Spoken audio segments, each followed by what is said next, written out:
Привет, мои дорогие! Спасибо, что смотрите это видео. Меня зовут Оксана, и сегодня вы узнаете, как в домашних условиях сделать очень простую антивозрастную омолаживающую маску. Маска убирает темные круги под глазами, убирает потемнение кожи, делает кожу упругой, эластичной, улучшает тургор кожи. Дополнительное увлажняющее воздействие предотвратит обезвоженности на вашей коже. Маска глубоко проникает в эпидермис кожи, в момент подсыхания дает подтягивающий лифтинг-эффект. Маска подходит для всех типов кожи и для любого возраста. Особое и очень заметное воздействие окажет на возрастную, зрелую, увядающую кожу. Сделайте эту маску 2 или 3 раза в неделю. Для достижения наилучшего эффекта подготовьте свою кожу перед нанесением этой маски. Распарьте кожу, если у вас нет купероза, или сделайте легкий скраб или пилинг. Также эту маску можно нанести на кожу шеи, на кожу зоны декольте и кожу вокруг глаз. Если у вас есть дряблые руки и кожа на руках слегка потемнела, то ее можно нанести также и на кожу рук. И давайте приступим. Сегодня вы узнаете уникальные рецепты яичной маски.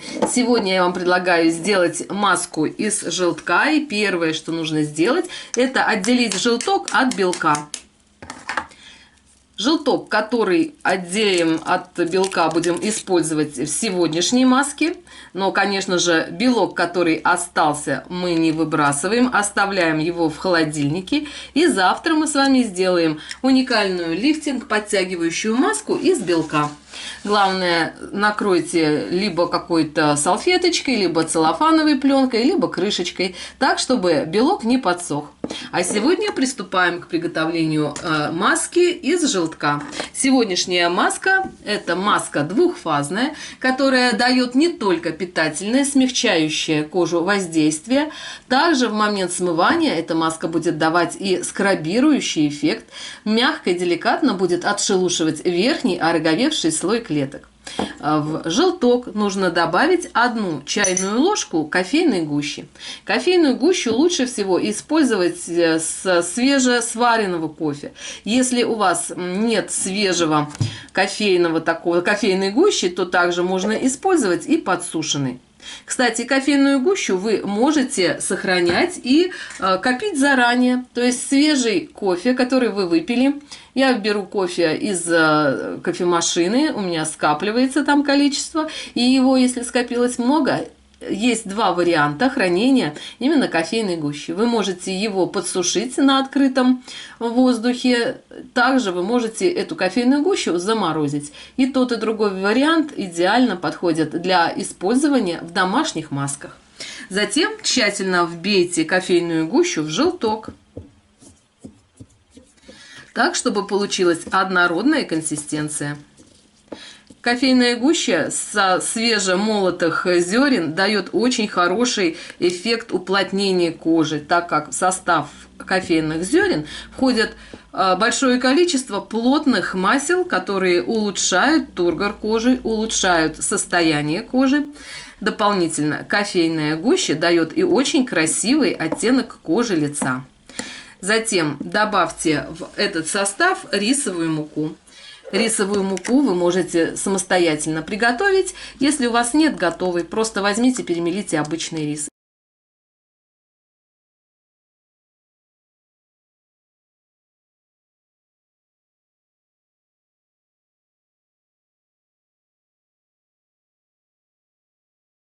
И рисовую муку я очень рекомендую использовать для ухода за возрастной увядающей кожей. Нужно взять 1 чайную ложку рисовой муки и тщательно взбить все компоненты до получения однородной консистенции. В момент приготовления домашних масок не торопитесь и тщательно смешивайте компоненты. То, насколько вы тщательно взбили все ингредиенты и равномерно смешали компоненты, будет зависеть качество маски и тот эффект, который она окажет на вашу кожу. После того, как тщательно размешали и вбили рисовую муку, добавляем следующий компонент.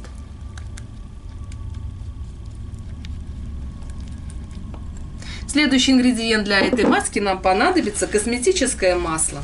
Используйте для домашней маски масло миндальное. Эффективность маски будет гораздо выше.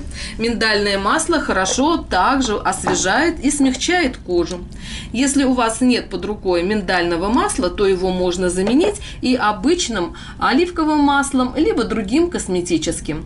В зависимости от типа кожи используйте косметические масла в домашнем уходе. Если у вас очень сухой тип кожи, то для этой маски идеально подойдет кокосовое масло. Можно взять кокосовое масло либо твердое, в этом случае предварительно подержите его на водяной бане и разогрейте, либо кокосовое масло косметическое. Если у вас жирный тип кожи, то используйте для этой маски масло миндальное, масло виноградных косточек, масло пиона или шиповника. Нужно взять 10 капель косметического масла. И тщательно смешать все ингредиенты до получения однородной консистенции. Эту маску можно хранить в холодильнике в закрытом виде и использовать в недельном уходе. Большое количество маски должно вас не пугать, а наоборот радовать, потому что как раз этого количества хватит для недельного ухода. Сделать эту маску нужно 2 или 3 раза в неделю. Нанесите домашние маски на подготовленную кожу. Перед маской сделайте умывание активное, либо распарьте кожу, если у вас нет купероза. Перед этой маской не обязательно делать скраб или пилинг, так как сама эта маска дает хороший скрабирующий эффект. Наносите все домашние маски по кожным массажным линиям. Это линии наименьшего растяжения кожи. Нанесите эту маску в 2 слоя. После нанесения первого слоя маска должна слегка подсохнуть, и затем вы должны нанести еще 1 слой. Держать маску нужно не более 20 минут. Затем размочите маску влажным теплым махровым полотенцем, либо влажными руками, так, чтобы она слегка размякла.